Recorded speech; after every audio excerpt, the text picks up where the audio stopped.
اعوذ باللہ من الشیطان الرجیم بسم اللہ الرحمن الرحیم ان اللہ وملائکتہ یصلون علی النبی یا ایہا الذین آمنوا صلوا علیہ وسلموا تسلیما اللہم صلی علی سیدنا و نبینا و شفیعنا و مولانا محمد وعلی آل محمد وبارک وسلم۔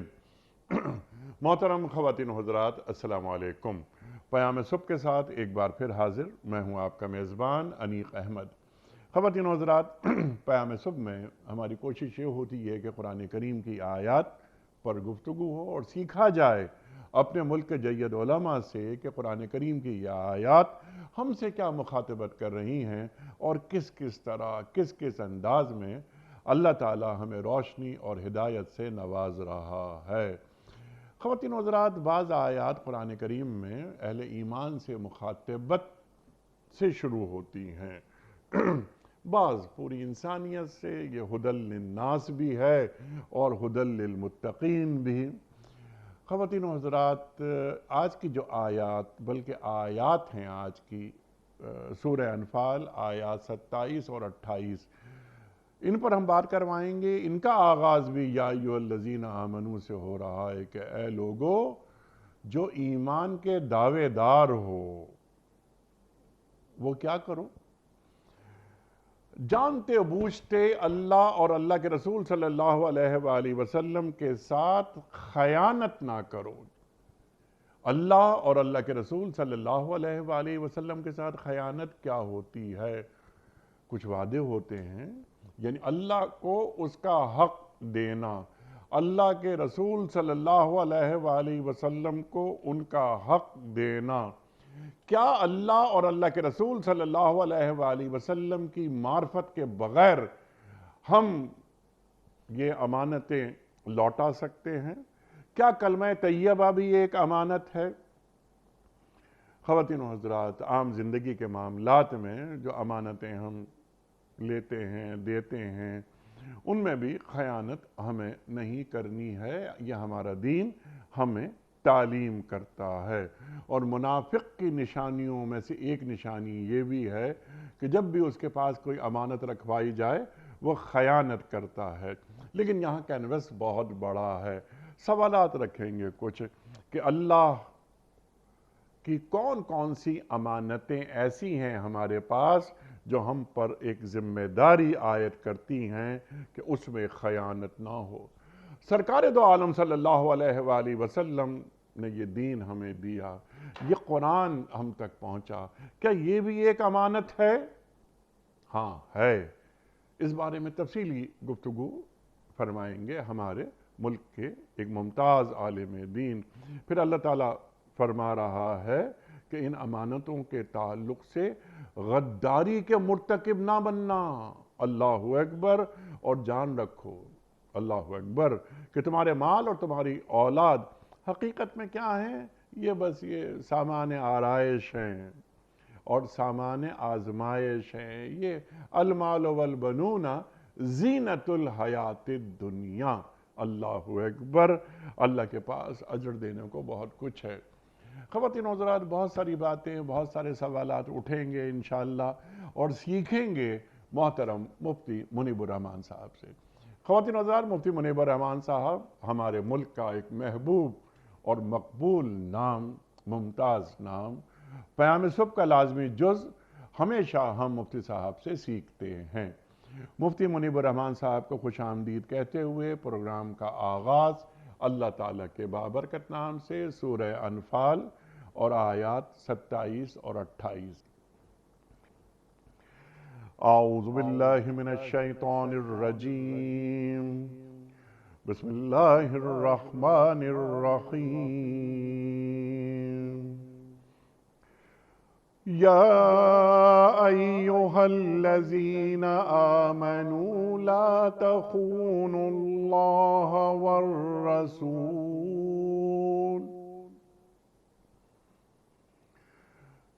لا تخونوا اللہ والرسول وتخونوا أماناتكم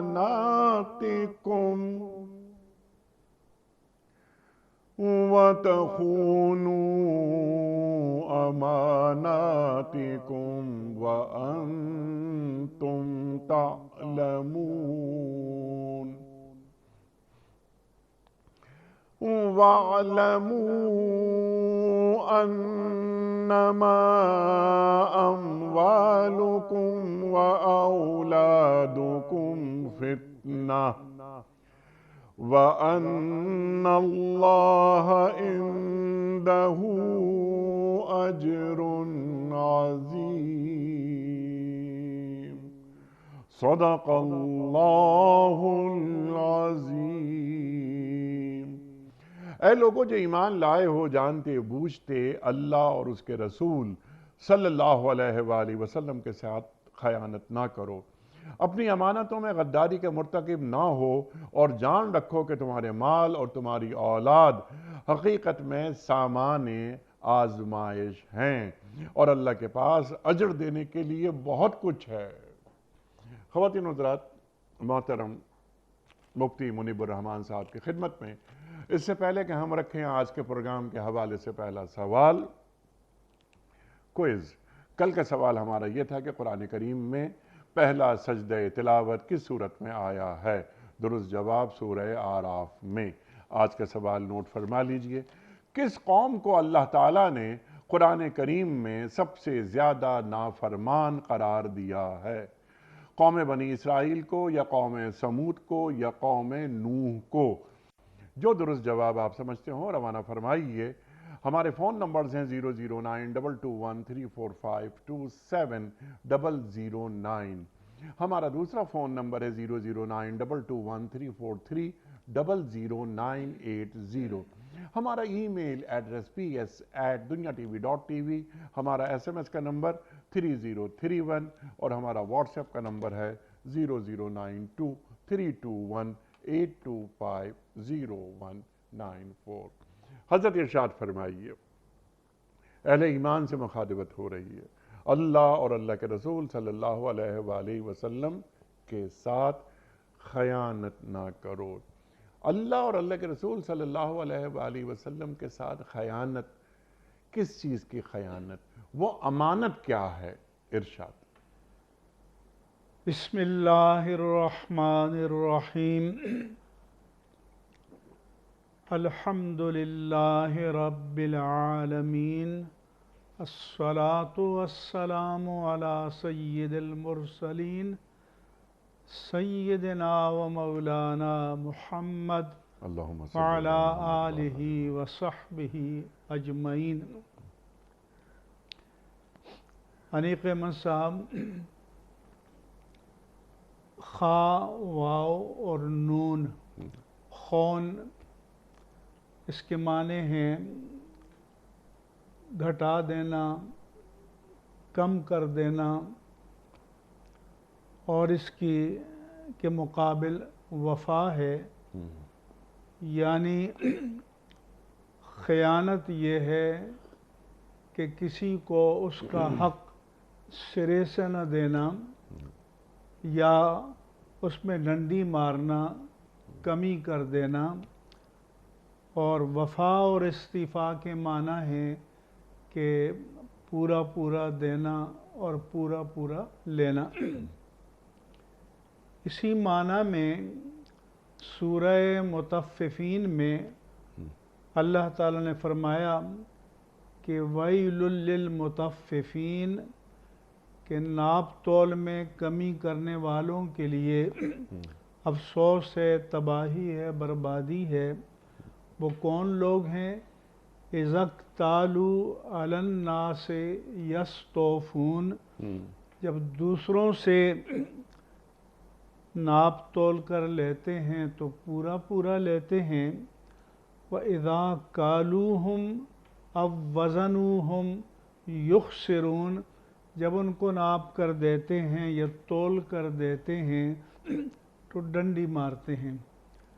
ڈنڈی مارنا یا کمی کرنا یہ کوانٹٹی اور مقدار کے اعتبار سے بھی ہو سکتا ہے، اور کوالٹی کے اعتبار سے اور معیار کے اعتبار سے بھی ہو سکتا ہے۔ یہاں ایک بات تو یہ بتانی ہے کہ یا ایھا الذین آمنوا لا تخونوا اللہ والرسول وتخونوا، تو یہ جو لا نہیں کا ہے، جس طرح لا تخونوا اللہ والرسول پر داخل ہے تو وتخونوا بھی اسی کے تابع ہے۔ یہی وجہ ہے کہ نہیں سے کہ لا سے جو نون گر جاتا ہے تو تخونون اماناتکم نہیں ہے، تخونوا اماناتکم، یعنی اپنی امانتوں میں بھی خیانت نہ کرو۔ ٹھیک۔ امانت بہت اہم چیز ہے۔ فرمایا کہ لا ایمان لمن لا امانت لہ ولا دین لمن لا عہد لہ، کہ جس میں امانت نہیں اس میں ایمان نہیں، اور جس میں عہد کی پاسداری نہیں اس کے دین کا کوئی اعتبار نہیں ہے۔ ٹھیک۔ پھر احادیث مبارکہ میں منافق کی جو نشانیاں بیان کی گئی ہیں ان کو ہم یکجا کر کے بیان کریں تو اذا حدث کذب، جی جب بات کرے تو جھوٹ بولے، جی اذا وعد اخلف، جب وعدہ کرے تو خلاف ورزی کرے، اذا اؤتمن خان، جب اس کو امانت دار بنایا جائے تو خیانت کرے، وَإِذَا عَاهَدَ غَدَرَ، جب معاہدہ کرے تو دھوکہ دے، ٹھیک۔ وَإِذَا خَاصَمَ فَجَرَ، اور جب جھگڑا کرے تو حدود شرع کو توڑ دے۔ گالم گلوچ پہ آ جائے۔ جی، گال گلوچ پہ، جھگڑے پہ، جی ہاں۔ فسق پہ، فجور پہ، عدوان پہ آ جائے۔ اسی طرح سے اللہ تبارک و تعالیٰ نے قرآن کریم میں فرمایا کہ ان اللہ یأمرکم ان تؤدوا الامانات الی اہلہا، اللہ اکبر۔ بے شک اللہ تمہیں حکم دیتا ہے کہ امانتیں ان کے حقداروں تک پہنچا دو۔ وَإِذَا حَكَمْتُمْ بَيْنَ النَّاسِ أَن تَحْكُمُوا بِالْعَدْلِ، چونکہ قضا بھی امانت ہے تو جب تم لوگوں کے درمیان فیصلہ کرو تو عدل کے ساتھ کرو۔ ان اللہ نعم ما یعظکم بہ، اللہ تعالیٰ تمہیں نہایت عمدہ نصیحت فرماتا ہے۔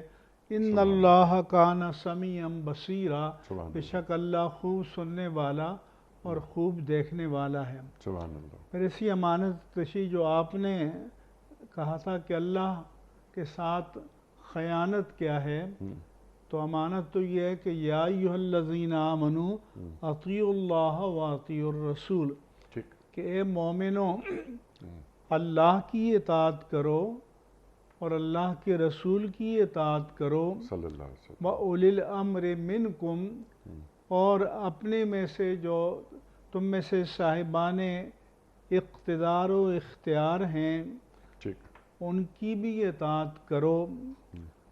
ان کنتم تؤمنون باللہ والیوم الآخر، اگر تم اللہ اور قیامت کے دن پر ایمان رکھتے ہو۔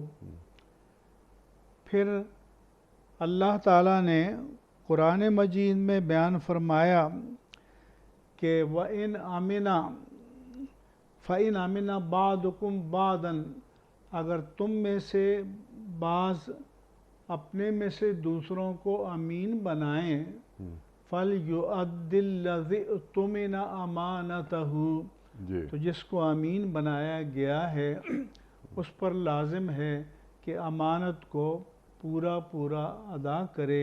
ٹھیک۔ وَلَا تَكْتُمُوا الشَّهَادَةَ، چونکہ شہادت بھی امانت ہے لہذا اس میں بھی خیانت نہ کرے۔ اور ایک خیانت یہ ہے کہ جھوٹ بولے ٹھیک۔ اور ایک خیانت یہ ہے کہ اگر ایک معین شخص کے سوا یہ بات کسی کو نہیں معلوم اور اگر وہ شہادت نہیں دیتا تو حقدار کا حق پامال ہو جائے گا، تو پھر اس وقت شہادت دینا اس پر واجب ہے۔ سبحان اللہ۔ یعنی اگر کسی معاملے کے ایک سے زیادہ گواہ موجود ہوں تو ایک پر معین طور پر واجب نہیں ہے، لیکن اگر ایک ہی کو بات معلوم ہو تو پھر اس پر معین طور پر واجب ہے کہ وہ گواہی دے، چھپائے نا اور گواہی چھپائے کو۔ نہیں، کیونکہ فرمایا کہ وَمَن يَكْتُمْهَا فَإِنَّهُ آثِمٌ قَلْبُهُ، اللہ کہ جو گواہی کو چھپائے گا تو اس کا دل گناہ آلودہ ہے اور اس کا دل گناہگار ہوگا، اس لیے شہادت کو نہ چھپائے۔ سبحان اللہ۔ اب وہ یہاں سوال آپ نے کیا تھا جی کہ اللہ سے خیانت کیا جی ہے، تو اور اللہ سے خیانت الگ رکھا گیا ہے، ہاں۔ اور اللہ کے رسول صلی اللہ علیہ وسلم کے ساتھ خیانت اس کو الگ رکھا گیا ہے، اور یہ بھی ساتھ ساتھ کہ جانتے بوجھتے، تو یہ تین جو منازل ہیں۔ فرمایا کہ لا تعطلوا فرائدہ، اللہ تعالیٰ کے ان تعطلوا، اللہ تعالیٰ سے خیانت یہ ہے کہ آپ اس کے فرائض کو، احکام کو، واجبات کو معطل کر دو، ان پر عمل نہ کرو۔ ولا والرسول اللہ تستنوا بہ، رسول سے خیانت یہ ہے کہ ان کے احکام کو، ان کی سنت کو معطل کر دو اور اس پر عمل کرنا چھوڑ دو، جانتے بوجھتے۔ جانتے بوجھتے۔ لہذا جیسے سجدہ بندگی اللہ کا حق ہے، تو اگر اللہ کو چھوڑ کر کسی اور کے آگے سجدہ بندگی کرو گے تو یہ خیانت ہے حق الوہیت میں، اور شرک ہے اور کفر ہے۔ یہاں تک کہ علماء نے فرمایا اگر کسی غیر اللہ کے آگے تعظیمی سجدہ کرو تو یہ بھی حرام ہے اور یہ جائز نہیں ہے۔ اللہ اکبر، اللہ اسی طرح سے اللہ تعالیٰ فرماتا ہے کہ ولا، کہ اللہ تعالیٰ اپنے حبیب کریم کو فرماتا ہے اِنَّا أَنزَلْنَا إِلَيْكَ الْكِتَابَ بِالْحَقِّ، کہ بے شک ہم نے آپ پر حق کے ساتھ کتاب نازل کی جو حق پر مشتمل ہے۔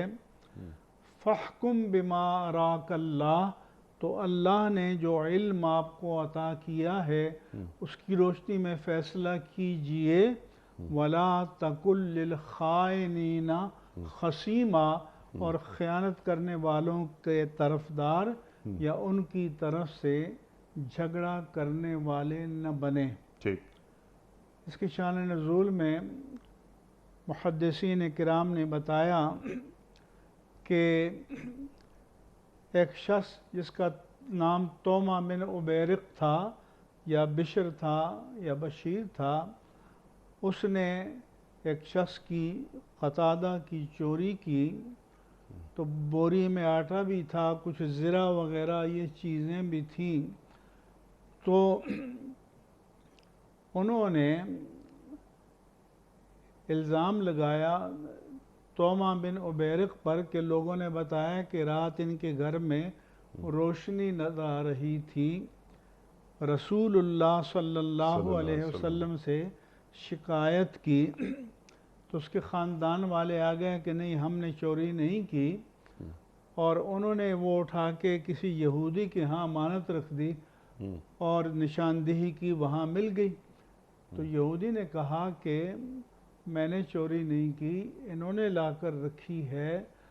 اب انہوں نے یہ چاہا کہ یہ الزام یہودی پر دھر دیا جائے، تو اللہ تبارک و تعالیٰ نے فرمایا کہ اللہ تعالیٰ نے جو آپ کو علم حق عطا فرمایا ہے اس کی روشنی میں فیصلہ کیجئے، اور خائنوں کی طرف سے جھگڑنے والے نہ بنیں یا ان کی طرف سے طرفدار نہ بنیں، حقوق کے معاملے میں اپنے اور پرائے میں کوئی امتیاز نہیں ہونا چاہیے۔ اس کے معنی یہ نہیں ہے کہ معاذ اللہ حضور نے ایسا کرنے والے تھے، حضور کے ذہن میں خیال آیا تو اللہ تعالیٰ نے آپ کو مطلع کیا اور متنبع کیا، اور آپ کے ذریعے ہم تک یہ بات تعلیم کر دی، تعلیم فرما دی اللہ تعالیٰ کے رسول مکرم صلی صلی اللہ علیہ وآلہ وسلم کے ذریعے۔ جی پھر فرمایا کہ وَأَنْتُمْ تَعْلَمُونَ، حدیث پاک میں بھی ہے کہ جبریل امین بشکل بشری حضور انور صلی اللہ علیہ وآلہ وسلم کی خدمت میں حاضر ہوئے، آپ کے سامنے زانو تلمس کو تہ کیا، آپ کے گھٹنوں سے اپنے گھٹنے ملا دیے اور ایمان، اسلام اور احسان کے بارے میں سوالات کیے، اور حضور جواب دیتے، وہ آپ کی تصدیق کرتے۔ پھر انہوں نے سوال کیا کہ متی الساعہ، قیامت کب آئے گی؟ آپ صلی اللہ علیہ وآلہ وسلم نے فرمایا مل مسئول عنہا بعالم من السائل، کہ مسئول عنہ تو حضور تھے جن سے پوچھا جا رہا تھا، اور سائل جبریل امین تھے جو پوچھ رہے تھے۔ تو اس مسئلے میں میرا علم بھی وہی ہے جو آپ کا ہے۔ اس کے محدثین کرام نے دو معنی کیے ہیں کہ جتنا آپ جانتے ہیں اتنا ہی میں بھی جانتا ہوں، یا آپ بھی جانتے ہیں کہ یہ علم خاصہ الہی ہے، یا یہ کہ حضور کو اللہ نے مطلع تو فرمایا تھا لیکن اس علم کے ظاہر کرنے کی اجازت نہیں دی تھی، اور حضور نے جبریل امین سے فرمایا کہ آپ اس بات کو جانتے ہیں۔ پھر انہوں نے پوچھا کہ اخبرنی عن اماراتہا، پھر چلیے آپ قیامت کی نشانیاں ہی بتا دیجئے۔ پھر آپ نے قیامت کی نشانیاں بتائیں۔ دوسری حدیث میں ہے کہ آپ صلی اللہ علیہ وآلہ وسلم سے پوچھا گیا کہ متی الساعہ، قیامت کب آئے گی؟ تو آپ صلی اللہ علیہ وآلہ وسلم نے فرمایا کہ اذا ضیعت الامانہ، جب امانت ضائع کر دی جائے گی۔ سائل نے پوچھا کیف اضاعتھا، امانت کیسے ضائع ہو جائے گی؟ تو آپ صلی اللہ علیہ وآلہ وسلم نے فرمایا کہ اذا وسد الامر الی غیر اہلہا فانتظر الساعہ، کہ جب مسلمانوں کی زمام اختیار و اقتدار نااہلوں کے سپرد کر دی جائے تو پھر قیامت کا انتظار کرو۔ سبحان اللہ۔ اچھا مفتی صاحب، اب ذرا سا ہم آگے بڑھتے ہیں۔ میں نے انٹرو میں کچھ سوالات رکھنے کی کوشش کی تھی۔ ایک تو یہ کہ ہمیں کیا اس بات کا علم ہے کہ اللہ کی امانتیں کون کون سی ہیں کہ جن میں ہمیں خیانت نہیں کرنی؟ سرکار دو عالم صلی اللہ علیہ وآلہ وسلم نے ہمیں کون کون سی امانتیں سپرد کی ہیں جن میں ہمیں خیانت نہیں کرنی؟ یہ جو بات آپ نے فرمائی کہ وہ جو عہدے ہیں، جو منصب ہیں، جو ذمہ داریاں ہیں، اس میں بھی خیانت نہیں کرنی۔ اور اسی آیت میں اللہ فرما رہا ہے کہ دیکھو اللہ اور اللہ کے رسول صلی اللہ علیہ وآلہ وسلم کے ساتھ خیانت نہ کرو اور غداری کے مرتکب نہ بنو۔ تو ہمیں احساس بھی ہے اس بات کا، جس طرح آپ نے فرمایا کہ سجدہ تعظیمی بھی اجازت نہیں ہے ہمارے پاس ہمارے دین میں، سجدہ صرف اللہ کو ہوگا۔ تو اللہ تعالیٰ کی ذات، اللہ تعالیٰ کی صفات کیا ہمارے علم میں ہیں؟ نمبر 1۔ نمبر 2 کہ یہ قرآن کریم ایک امانت ہے ہمارے پاس، تو کیا ہم پر کھلی ہے یہ بات، یا ہم ایک لا علمی میں دین پر عمل کیے جا رہے ہیں؟ پہلی بات تو یہ ہے کہ اللہ تعالیٰ کی جو امانت ہمارے پاس ہے وہ دین ہے، جی، وہ توحید باری تعالیٰ، وجود باری تعالیٰ، کتب الہیہ، اور ہمارے پاس آخری کتاب قرآن کریم ہے۔ اس کے بھیجے ہوئے رسول عظیم ہیں، جی اس کی عطا کردہ شریعت ہے، لہذا اس شریعت میں وہ تمام امور جو ایمانیات و عقائد، عبادات، معاملات اور اخلاقیات سے متعلق ہیں، وہ پورا دین اللہ تبارک و تعالیٰ کی امانت ہے۔ سبحان اللہ۔ اس پر ہمیں عمل پیرا ہونا چاہیے اور اس میں کوئی خیانت نہیں کرنی چاہیے ٹھیک۔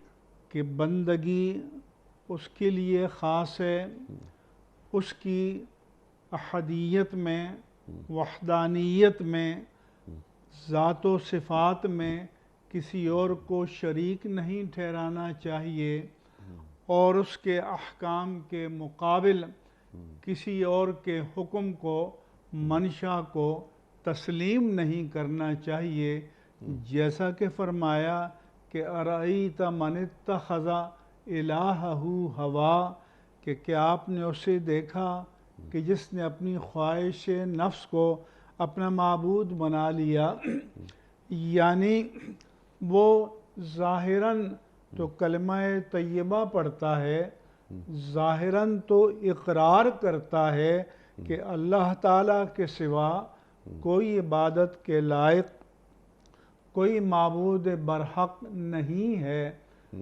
لیکن اس کی اتھارٹی کو، اقتدار اعلیٰ کو تسلیم نہیں کرتا، اور اس کے مقابل اپنے نفس کی خواہشات کو یا کسی اور کے حکم کو ترجیح دیتا ہے، ٹھیک۔ تو یہ بھی ذات الوہیت میں شرک ہے۔ کبھی شرک عبادت میں ہوتا ہے، کبھی شرک ذات میں ہوتا ہے، کبھی شرک صفات میں ہوتا ہے، اور کبھی شرک یہ ہوتا ہے کہ اس کے احکام کے مقابل دوسروں کے حکم کو غالب مانا جائے، اور کبھی شرک ریاکاری اور دکھاوے کو بھی کہا جاتا ہے کہ بظاہر بندہ نیک عمل کرے لیکن اس کے پیچھے اللہ کی رضا کا جذبہ نہ ہو، بلکہ لوگوں کو اپنے پارسائی سے متاثر کرنا اور اپنی عقیدت کا گرویدہ بنانا مقصود ہو، تو یہ بھی اللہ تعالیٰ کے احکام میں خیانت ہے۔ اللہ اسی طرح سے حقوق ہم پر ذات رسالت مآب صلی اللہ علیہ وآلہ وسلم کے، کہ ان میں بھی ہمیں خیانت کی اجازت نہیں ہے، اور جہاں تک بندوں کے درمیان معاملات ہیں، فرمایا کہ المجالس بالامانہ، کہ مجلس میں جو بات کی جائے وہ بھی امانت ہے، مگر فرمایا کہ اگر کسی مجلس میں کسی کو قتل کرنے کی منصوبہ بندی کی جا رہی ہے، ڈاکہ ڈالنے کی منصوبہ بندی کی جا رہی ہے، خیانت کی منصوبہ بندی کی جا رہی ہے، تو پھر اگر اس سے کسی کی جان کو خطرہ ہے، مال کو خطرہ ہے، آبرو کو خطرہ ہے، تو اس راز کی پاسداری پھر لازم نہیں ہے۔ یا کوئی قومی راز ہے اور وہ قومی راز یہاں آشکار کیا جا رہا ہے اور وطن دشمنوں تک بات پہنچائی جا رہی ہے، تو پھر یہ مجلس امانت نہیں رہتی۔ اچھا، سرکار دو عالم صلی اللہ علیہ وآلہ وسلم کے ایک بندہ مومن پر، ایک کلمہ گو پر حقوق ہیں، وہ حقوق امانتیں ہیں، ان امانتوں کی پاسداری اہل ایمان کے لیے ضروری ہے۔ تو کیا یعنی ہمیں معلوم ہے، اس بات کا ادراک ہے کہ اللہ کے رسول صلی اللہ علیہ وآلہ وسلم کے ہم پر کتنے حقوق ہیں، اور ہم ان امانتوں کی پاسداری کہاں کہاں کر رہے ہیں، اور نادانستگی میں خیانت کیسے ہو رہی ہے؟ ایک تو جو آپ نے بندوں کے معاملات کی طرف متوجہ کیا، تو فرمایا کہ المستشار مؤتمن، جی ہاں، کسی سے مشورہ کیا جائے تو وہ بھی امین ہے، کہ کوئی مشورہ کرے کہ فلاں جگہ شادی کروں یا نہ کروں، رشتہ کروں یا نہ کروں، معاملہ کروں یا نہ کروں، تو اگر آپ کے پاس ایسا راز ہے کہ اس سے ناواقفی کی بنیاد پر اسے نقصان پہنچ سکتا ہے، تو پھر اس کو نقصان سے بچانا ضروری ہے، اور امانت و دیانت پر مبنی مشورہ دینا چاہیے۔ ٹھیک، جو دوسرا آپ نے فرمایا کہ قومی راز دشمنوں کو دینا، تو اللہ نے فرمایا کہ وَلَا تَتَّخِذُوا بِطَانَةً مِّن دُونِكُمْ لَا يَأْلُونَكُمْ خَبَالًا، کہ تم اپنے غیروں کو دین کے، قوم کے، ملک کے، ملت کے دشمنوں کو اپنا رازدار نہ بناؤ، وہ تمہیں نقصان پہنچانے میں کوئی کسر اٹھا نہیں رکھیں گے۔ لہذا قومی امانتوں کی پاسداری بھی ضروری ہے، اور یہ جو دنیا کے ممالک جاسوسی کا جال بچھاتے ہیں، تو اس کا مقصد تو یہ ہوتا ہے کہ دوسروں کے رازوں کو تک رسائی حاصل کرنا، جن کا تعلق قومی سلامتی کے ساتھ ہے، قومی دفاع کے ساتھ ہے، قومی مفادات کے تحفظ کے ساتھ ہے، تو یہ خیانت بھی جائز نہیں ہے۔ بلکہ ایک خیانت تو وہ ہے جس سے فرد کو نقصان پہنچے گا، اور ایک خیانت وہ ہے جس سے امت اور ملت کو نقصان پہنچے گا، تو یہ خیانت فرد کے نقصان سے بھی زیادہ ہے، اور اس کی پاسداری بھی ہر مومن پر لازم ہے۔ سبحان اللہ، سبحان اللہ۔ اچھا، ان تمام باتوں کے لیے یعنی اللہ کی امانتوں میں خیانت نہ ہو، اللہ کے رسول صلی اللہ علیہ وآلہ وسلم کی جو امانتیں ہیں جو ہمارے سپرد ہوئی ہیں ان میں خیانت نہ ہو، ان چیزوں کو جاننے کے لیے ان مسائل کی تفہیم ضروری ہے۔ اگر کسی شخص کو ان امانتوں کی تفہیم ہی نہیں جو آپ نے ہمیں تعلیم کیا، اللہ ہمیں کیسا دیکھنا چاہتا ہے، اللہ کے رسول صلی اللہ علیہ وآلہ وسلم ہمیں کیسا دیکھنا چاہتے ہیں، سمعنا و اطعنا، اللہ تعالیٰ کے احکام سماعت کرو، اطاعت کرو، وما آتاکم الرسول فخذوہ وما نہاکم عنہ فانتہوا، جو رسول تمہیں دے دیں لے لو، جس سے روک دیں رک جاؤ۔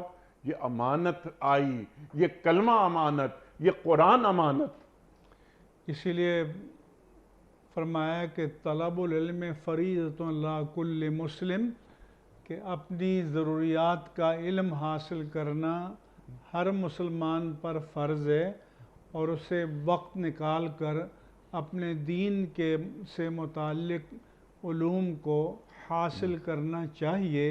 اور آپ نے اشارہ کیا تھا کہ قرآن بھی اللہ کی امانت ہے، تو اللہ نے تورات کے بارے میں فرمایا کہ مثل الذین حملوا التوراۃ ثم لم يحملوها کمثل الحمار یحمل اسفارا، کہ ان لوگوں کی مثال کہ جن کو تورات کے احکام کا مکلف، اکاؤنٹیبل اور جواب دہ بنایا گیا، ثم لم يحملوها، پھر انہوں نے اس بار امانت میں خیانت کی، تو ان کی مثال تو گدھے کی سی ہے جس پر بوجھ ڈال دیا گیا ہو، چاہے کتابوں کا بوجھ ڈال دیں، لوہے کا ڈال دیں، پتھر ڈال دیں، اس کے لیے تو بوجھ ہی بوجھ ہے، تا وقتے کہ اس کا شعور اسے نہ ہو۔ اسی طرح فرمایا کہ اِنَّا عَرَضْنَا الْأَمَانَةَ عَلَى السَّمَاوَاتِ وَالْأَرْضِ وَالْجِبَالِ، کہ ہم نے اپنی امانت کو آسمانوں پر، زمین پر اور پہاڑوں پر پیش کیا، فَأَبَيْنَ أَن يَحْمِلْنَهَا، تو انہوں نے اس بار امانت کو اٹھانے سے عجز کا، ناتوانی کا اظہار کیا، فَحَمَلَهَا الْإِنسان، اسے انسان نے اٹھا لیا۔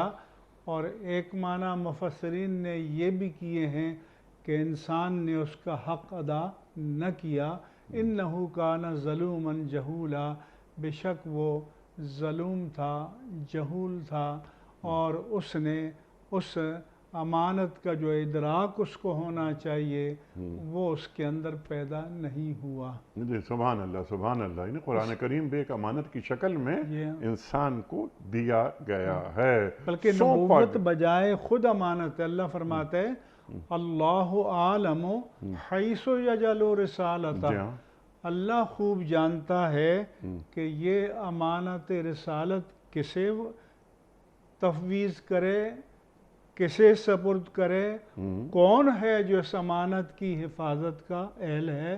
تو اللہ تعالیٰ نے انبیاء کرام علیہم السلام اور رسول اعظام علیہم السلام کو اس امانت کا امین بھی بنایا، اور اس امانت کی ذمہ داری کو اٹھانے کی اہلیت، صلاحیت اور قابلیت بھی ان میں پیدا فرمائی۔ سبحان اللہ سبحان اللہ۔ اچھا، جو اس سے منہ موڑتے ہیں، یہ کتنی اہم بات اللہ تعالیٰ قرآن کریم میں بیان فرما رہا ہے کہ دیکھو دیکھو اپنی امانتوں میں غداری کے مرتکب نہ بننا۔ یعنی اگر ان امانتوں میں جو آپ نے ابھی ہمیں تعلیم فرمایا، اس میں اگر ہم بے وفائی کرتے ہیں تو گویا ہم اللہ اور اللہ کے رسول صلی اللہ علیہ وسلم کے ساتھ غداری کر رہے ہیں، اس کی کتاب کے ساتھ، کتاب کے ساتھ، قرآن کے ساتھ غداری۔ اللہ اکبر، روح کانپ جاتی ہے۔ اللہ اکبر۔ امانت کے سارے ضوابط تو قرآن میں قرآن میں موجود ہیں۔ سبحان اللہ سبحان اللہ۔ یہ قرآن کے آئینے میں ہم اپنا چہرہ دیکھ سکتے ہیں کہ ہم کہاں کھڑے ہیں۔ اللہ، اور ہمارا تعلق کیا ہونا چاہیے قرآن کے ساتھ اور صاحب قرآن کے ساتھ، کیونکہ من یطیع الرسول فقد اطاع اللہ، جس نے رسول کی اطاعت کی اس نے اللہ کی اطاعت کی۔ ایک تو فرمایا نا کہ اطیعوا اللہ و اطیعوا الرسول، جی، اللہ کی اطاعت کرو اور رسول کی اطاعت کرو۔ پھر فرمایا کہ من یطیع الرسول فقد اطاع اللہ، جس نے رسول کی اطاعت کی اس نے در حقیقت اللہ کی اطاعت کی، کیونکہ اللہ کی اطاعت کا جو مجسم نمونہ ہے وہ ذات پاک مصطفیٰ صلی اللہ علیہ وآلہ وسلم ہے۔ اس کے بعد جو آگے حصہ ہے، جی ہاں، مال اور اولاد، جی، انما اموالکم و اولادکم فتنہ، کہ تمہارے مال اور تمہاری اولاد یہ فتنہ ہیں، آزمائش ہیں۔ کیوں کہ ایک طرف ہے کہ المال والبنون زینت الحیات الدنیا، مال اور اولاد دنیا کی زندگی کی زینت ہیں، حسن ہیں۔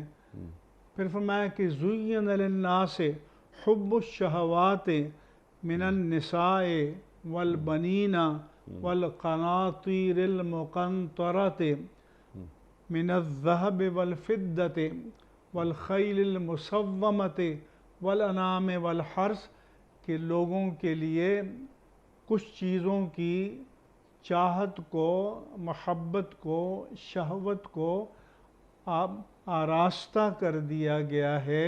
وہ عورتیں ہیں، اولاد ہیں، سونے اور چاندی کے انبار ہیں، نشان زدہ گھوڑے ہیں، چوپائے ہیں، کھیتی ہیں۔ یہ اس دور کے اعتبار سے تھا۔ آج کے دور سے بڑی بڑی گاڑیاں ہیں، بنگلے ہیں اور جہاز ہیں، دوسری نعمتیں ہیں۔ تو یہ انسان کے لیے آزمائش کیوں ہے کہ المال ما یمیل الیہ النفس، کہ مال کی طرف نفس کھنچا چلا جاتا ہے، مال کی محبت کو نفس انسانی میں پیوست کر دیا گیا ہے۔ تو اس لیے فرمایا کہ تمہارے مال اور اولاد فتنہ۔ ایک آیت میں فرمایا کہ یا ایھا الذین آمنوا ان من ازواجکم و اولادکم عدوا لکم فاحذروہم، کہ تمہارے مال، بیویاں اور تمہاری اولاد میں سے بعض تمہارے دشمن ہیں ان سے بچو. کیوں کہ ماں اولاد بیوی اور اولاد کے فرمائشوں کی تکمیل کے لیے جب حلال اور جائز ذرائع سے ان کی فرمائشوں کی تکمیل نہیں کر پاتا اور ان کی طرف سے مطالبات کا غلبہ ہوتا ہے تو پھر حرام کی طرف ارتکاب کرتا ہے. اس سے فرمایا کہ یہ تمہاری بیویاں اور اولاد تمہارے دشمن ہیں. ان میں سے چند، ان میں سے چند. جی ہاں، دشمن کب ہیں؟ کہ جب یہ تمہیں اللہ کی نافرمانی کی طرف ابھاریں، برانگیختہ کریں اور ایسے مطالبات کریں کہ چاہے جائز ذریعہ ہو ناجائز ہو ہماری فرمائشوں کی تکمیل کرو. تو فرمایا کہ ایسی بیویوں یا اولاد کی محبت اور فرمائشوں سے بچو، سبحان اللہ. یہ در حقیقت تمہارے دشمن ہیں. جی ہاں، لیکن انہیں معاف کرو اور ان کی مغفرت کی دعا کرو. یا ایھا الذین آمنوا لا تلہکم اموالکم ولا اولادکم عن ذکر اللہ، کہ اے مومنو کہیں ایسا نہ ہو کہ تمہارے مال اور تمہاری اولاد تمہیں اللہ کی یاد سے غافل کر دیں. اللہ اکبر. وَمَن يَفْعَلْ ذَلِكَ فَأُولَٰئِكَ هُمُ الْخَاسِرُونَ، اور جو یہ کرے گا تم نقصان اٹھانے والوں میں سے ہو جائیں گے. یہاں یہ بات عرض کرتا جاؤں کہ اللہ تعالیٰ نے اس کے رسول مکرم صلی اللہ علیہ وآلہ وسلم نے نہ مال کی محبت سے منع کیا، سبحان اللہ، نہ اولاد کی محبت سے منع کیا، نہ بیوی کی محبت سے منع کیا. کیوں کہ یہ تمام وہ چیزیں ہیں جو انسان کے متعلقات ہیں اور فطری طور پر انسان ان کی طرف مائل ہوتا ہے، رغبت رکھتا ہے.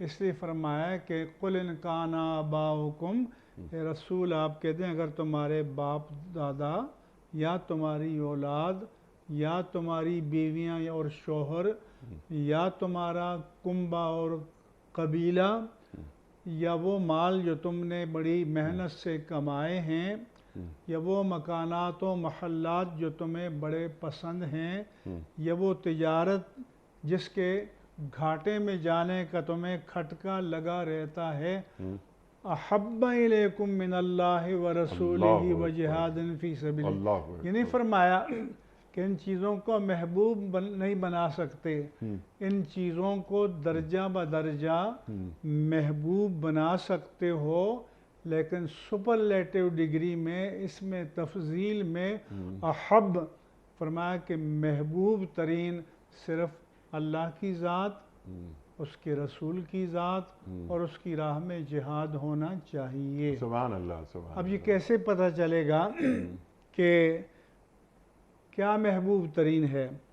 تو جب اولاد کی فرمائش، بیوی کی فرمائش، خاندان کی فرمائش، مال و دولت دنیا کی چاہت اللہ کے حکم کے مقابل آ جائے اور بندہ اللہ کے حکم کو، حلال و حرام کی تمیز کو، جائز و ناجائز کی تمیز کو پس پشت ڈال دے، تو اس کا مطلب یہ ہے کہ اس نے احب یعنی محبوب ترین اللہ اور اس کے رسول کو نہیں بنایا، ان چیزوں کو بنا دیا. سبحان اللہ. تو پھر یہ انسان کے لیے تباہی ہے. اس لیے فرمایا کہ لا یؤمن احدکم حتی اکون احب الیہ من والدہ وولدہ والناس اجمعین، اور ایک روایت میں من نفسہ، کہ تم میں سے کوئی کامل مومن نہیں ہو سکتا تا وقت کہ اللہ کے رسول فرماتے ہیں کہ وہ مجھے اپنے والد، اپنی اولاد، اپنے حتیٰ کہ تمام لوگوں سے اور حتیٰ کہ اپنی جان سے بھی زیادہ محبوب نہ مانیں. تو اس لیے ایمان کا تقاضا یہ ہے کہ احب محبوب ترین اللہ کی ذات قرار پانی چاہیے، اللہ کے رسول کی ذات ہونی چاہیے، اور اللہ تعالیٰ کے دین کے تقاضے اور اس کے رسول مکرم صلی اللہ علیہ وآلہ وسلم کی لائی ہوئی شریعت کے جو تقاضے ہیں ان کو سب سے برتر، بالا تر، بلند تر اور فائق رکھنا چاہیے، اور ان کی برتری کو قائم رکھتے ہوئے درجہ بدرجہ ہر ایک سے تعلق رکھنے، محبت کرنے، رغبت کرنے کی اجازت ہے۔ سبحان اللہ، اجازت ہے، یہ مال ہو یا اولاد ہو، محبت ہوتی ہے، بلکہ قدرتی ہوتی ہے، لیکن یہ مال سے محبت، اولاد سے محبت اللہ کی محبت پر غالب نہ آ جائے۔ محبت کے مراکز اللہ اور اللہ کے رسول صلی اللہ علیہ وآلہ وسلم ہیں۔ کہ یہ اس کی لا یؤمن احدکم ان تکون ہواک تبعا لما جئت بہ، اللہ کے رسول نے فرمایا کہ تم میں سے کوئی مومن نہیں ہو سکتا تا وقتے کہ اس کی خواہشات میری لائی ہوئی شریعت کے تابع نہ ہو جائیں۔ سبحان اللہ۔ لہذا اس محبت کو تابع بنانا پڑے گا اور اللہ اور اس کے رسول کی محبت کو مطبوع بنانا پڑے گا۔ سبحان اللہ، سبحان اللہ۔ اور کسی مسلم مقدم رکھنا پڑے گا اور ترجیح کے درجے میں رکھنا پڑے گا۔ تو اصل مسئلہ یہ ہے کہ اب اس دنیا میں ہماری ترجیحات کیا ہیں؟ جی، اور اللہ سے تعلق کیا ہے ہمارا، ترجیح اول اللہ ہے یا نہیں ہے۔ تو ایک مومن مرد اور یا ایک مومن عورت کے لیے یہ ضروری ہے، اس پر واجب ہے، بلکہ فرض ہے اس پر کہ اللہ کے رسول صلی اللہ علیہ وآلہ وسلم کسی بات کا فیصلہ کر دیں تو دل میں کوئی کجی لائے بغیر اس کو سر بسر تسلیم کرے۔ ایک صحابیہ غزوہ احد کے بعد تشریف لائیں جی، تو بتایا گیا آپ کا شوہر شہید ہو گیا، بیٹا شہید ہو گیا، باپ شہید ہو گیا۔ اللہ اکبر۔ اس نے کہا ان سب کو چھوڑو، یہ بتاؤ کہ اللہ کے محبوب حیات ہیں یا نہیں ہیں۔ ان کو جب بتایا کہ اللہ کے رسول الحمدللہ سلامت ہیں، حیات ہیں، تو اس نے کہا کل مصیبت بعدک جلل یا رسول اللہ صلی اللہ علیہ وسلم۔ باپ کی جدائی، بیٹے کی جدائی، شوہر کی جدائی بڑی مصیبت ہے، لیکن آپ سامنے موجود ہیں تو اس کے مقابلے میں یہ تمام مصیبتیں ہیں۔ اللہ اکبر۔ سب مصیبتوں کو بھلایا جا سکتا ہے۔ اللہ اکبر، اللہ اکبر، اللہ اکبر۔ لیکن اتباع رسول کریم صلی اللہ علیہ وآلہ وسلم یہ تقاضا ہے اللہ کے رسول صلی اللہ علیہ وآلہ وسلم کا ہم سے۔ یہ محبت، اللہ اس محبت کو قائم رکھے، یہ ہمارے ایمان کا حصہ ہے۔ وہ ایک عورت اپنے شیرخوار بچے کو لے آئی جنگ کے موقع پر، یہ شیرخوار بچہ، ماں دے رہی ہے بچہ، کہ جب تیر آئے تو پہلے بچے پہ لگے، اللہ کے رسول محفوظ رہے ہیں صلی اللہ علیہ وآلہ وسلم۔ اسی لیے تو حضرت طلحہ کو کہا جاتا ہے کہ کم و بیش 70 تیر لگے تو انہوں نے اپنے وجود کو اللہ کے رسول کے لیے ڈھال بنا لیا، بازو شل ہو گئے، لیکن کوئی تیر اللہ کے رسول کی طرف جانے نہیں دیا۔ سبحان اللہ، سبحان اللہ، سبحان اللہ۔ لیکن جو نقش قدم ہیں ان پر چلنا، معلوم ہو کہ یہ امتی ہے، اس کا کردار بتائے کہ یہ کس کا امتی ہے، خاص طور پر غیر مسلم یہ دیکھیں اللہ اکبر، اس کا اخلاق اتنا اچھا ہے تو ان کے رسول کا اخلاق کتنا اچھا ہوگا صلی اللہ علیہ وآلہ وسلم۔ مفتی صاحب میں آپ کا بڑا ممنون، بڑا شکر گزار آپ تشریف لائے۔ خواتین و حضرات، ہمارے معزز علماء تشریف لاتے ہیں، ہمیں دین سے قریب کرتے ہیں، ہماری علمی کمی کو دور فرما دیتے ہیں، اللہ انہیں سلامت رکھے۔ بہت ساری باتیں مزید ہو سکتی ہیں، یہ بہت بڑی آیات ہیں، لیکن وقت یہاں مکمل ہو گیا تو گفتگو یہاں روکتے ہیں ہم، پھر کسی اور پروگرام میں ہم مفتی صاحب سے مزید سیکھیں گے۔ کوئز کل کا سوال ہمارا یہ تھا کہ قرآن کریم میں پہلا سجدہ تلاوت کس صورت میں آیا ہے؟ درست جواب سورہ آراف میں۔ آج کا سوال نوٹ فرما لیجئے، کس قوم کو اللہ تعالیٰ نے قرآن کریم میں سب سے زیادہ نافرمان قرار دیا ہے؟ 3 آپشنز، قوم بنی اسرائیل کو، یا قوم سمود کو، یا قوم نوح کو۔ جو درست جواب آپ سمجھتے ہوں روانہ فرمائیے۔ ہمارے فون نمبرز ہیں 00922134527 ہمارا دوسرا فون نمبر ہے 0092213400980۔ ہمارا ای میل ایڈریس ps@duniatv.tv، ہمارا SMS کا نمبر 3031، اور ہمارا واٹس ایپ کا نمبر ہے 00923218250194۔ مفتی صاحب ایک پرچی نکال کر اعلان فرمائیں گے آپ؟ آج کے ونر کے نام کا اعلان آپ فرمائیں گے؟ آج کے ونر کون ہیں؟ محمد ریان کراچی سے۔ محمد ریان صاحب کراچی سے آپ کی خدمت میں دنیا ٹی وی کی جانب سے دینی کتب پر مشتمل گفٹ ہیمپر آپ کے گھر بذریعہ کوریئر ہم روانہ کر رہے ہیں۔ آپ کو بہت بہت مبارک ہو۔ پیام صبح کا اختتام ہوتا ہے روزانہ ایک قول پر، اور وہ قول ہوتا ہے صاحب نہج البلاغہ امیر المومنین حضرت علی مرتضیٰ کرم اللہ وجہہ کا۔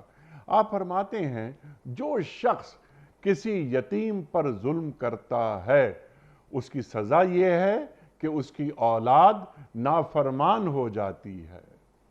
جو شخص کسی یتیم پر ظلم کرتا ہے اس کی سزا یہ ہے کہ اس کی اولاد نافرمان ہو جاتی ہے۔ اللہ اکبر۔ اپنے میزبان انیق احمد کو کل تک کے لیے اجازت دیجیے۔ خدا حافظ۔